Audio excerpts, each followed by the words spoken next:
good morning, everybody. First of all, I wanted to tell you that I drove down to the lake that's closest to our house, but there's a lot of traffic on this bridge. I guess I should have got out here at 6 o'clock in the morning. Anyway, I wanted to tell y'all a little bit more about myself and why I am the way I am.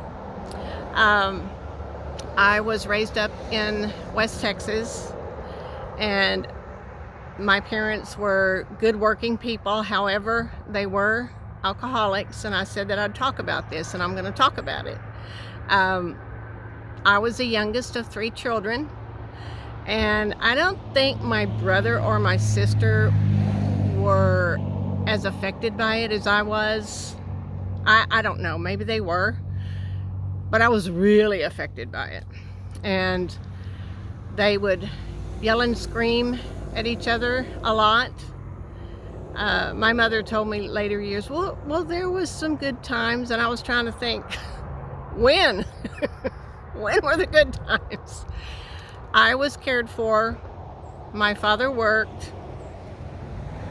Stuff like that. We had food and clothing.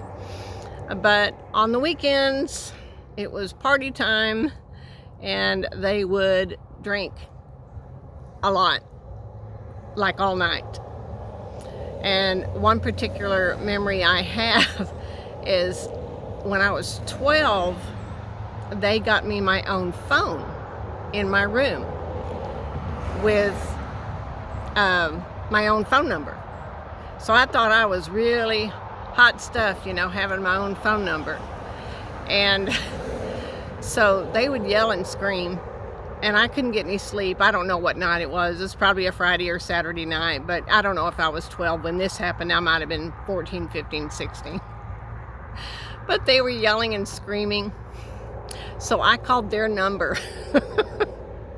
I called their number and rang it a couple times and hung up to quiet them down. And it worked. They said, oh, we must be being too loud. But it worked. But they would partly yell because they were wearing headphones to hear the music so they could play it, I guess, as loud as they want. But we did love each other, but there were times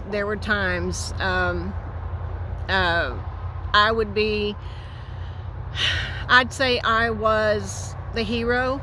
There's a hero, there's an enabler, and there's a person in denial. And I was a hero because I always tried to pour out my mom's beer. I always did, and all it did is make her mad. One of my earliest memories was my mom took me to the store, and then she bought beer, and she told me, don't tell Daddy. Don't tell Daddy. And so you tell a kid not to tell somebody something. So I was maybe, I don't know, 7 or 8. And I told him something. I said, what? He was going, what? And he said, he guessed. Anyway, he guessed that she bought beer. But he was an alcoholic too.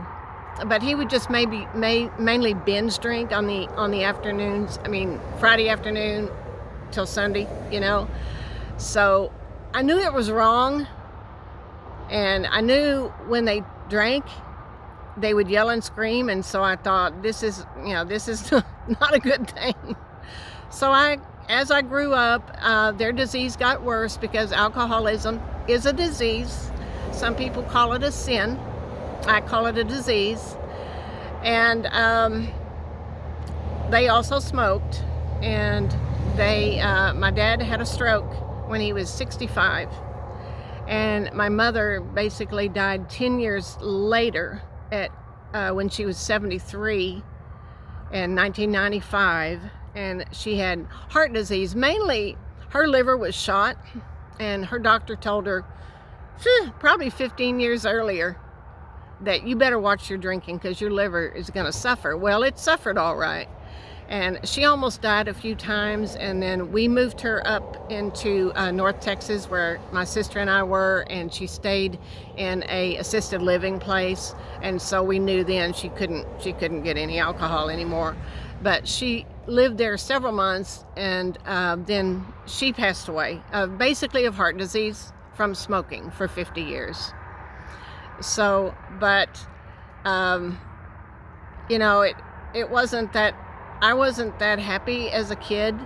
I didn't like the house so much, the house that we lived in, and I would not invite people in because as the disease progressed, and this is not an excuse, but as the disease progressed, our house got dirtier and dirtier, and, you know, nobody would make anybody do anything. My mother gave up, you know, because nobody would help her, and she never really instilled that in me. And I'm not criticizing her. I should have done it too, you know, and I did. I helped around when I could. I vacuumed and I cleaned up the living room and stuff, but we were kind of messy people. We were kind of messy. And, you know, I don't mean to sound like, oh my God, my life was horrible, because like I said, you know, they did provide for us and they did love us. They were just not well. They were just not well. But that's me in a nutshell. But, you know, I go to therapy, and my therapist asked me, you know, we were talking about illness and sickness, and she said, well, what did your mom do when you were sick? How did she take care of you? I couldn't answer. I don't remember. I don't know how. I don't know if she did. I don't know when she did. I don't know. You know, and it was kind of weird that I didn't know that. But I didn't know that. I didn't know the answer to that. So anyway, you're a product of your environment, and people say eventually, well, you grew up in that, but you got to get over it. You just got to get over it and move on. That is true. You do. But memories never go away. You know, they never go away. And if you're in your 60s and you grew up like I did in a alcoholic home, I'd like to hear your experiences. I want you to know that, you know, this is a safe place. Well, of course, if you put it on comments, but whatever you want to tell me, I'm ready to listen and read them and respond. It's still, there's a lot of things about that still affect me to this day. There is a lot more to it, but I won't bore you with, I won't bore you with the details. But I loved them, and one of my last good memories, now I don't want to get emotional, but I got to the nursing home, and my mother was in the ambulance. Oh, but before that morning, I was loading her down, and as you will soon find out about me, I loaded her down with vitamins and supplements and everything. And when I left to go to work and I was leaving her room, the last memory I have of her, she said, I am going to get emotional. She said, thank you. I said, okay, what? And she kept looking at me, and she said, thank you for being you. And that was the last words she said to me, because when she was in the ambulance, she wasn't speaking by then. So she ended up passing away in the hospital. And, you know, it's just memories like that. It's just like, you know, you think, I wish they would have taken better care of themselves. You know, so it makes me, man, I wish I would take better care of myself. No, I don't drink. I'm not an alcoholic. Nor is my brother, and my sister has passed away. But you think, man, you got to take care of yourself in this life. You've got to take care of yourself. And I'm sorry, I'm going to end this because I'm too emotional now. Anyway, if you like this, if you like somebody crying, if you like this, if you don't, would you hit the like? And please subscribe to my channel. And if you know anybody that might need to hear this, can you forward this to them and subscribe? I really appreciate all of y'all. I'm still very much in the learning stages, and I promise, and I haven't before. You looked at my old videos. If you look at them, I haven't cried. Really. I got a little emotional, but that's from being highly sensitive. I'm a highly sensitive person, so I hope y'all have a great day and cherish your life. Take care of yourself, and I will catch you in the next one.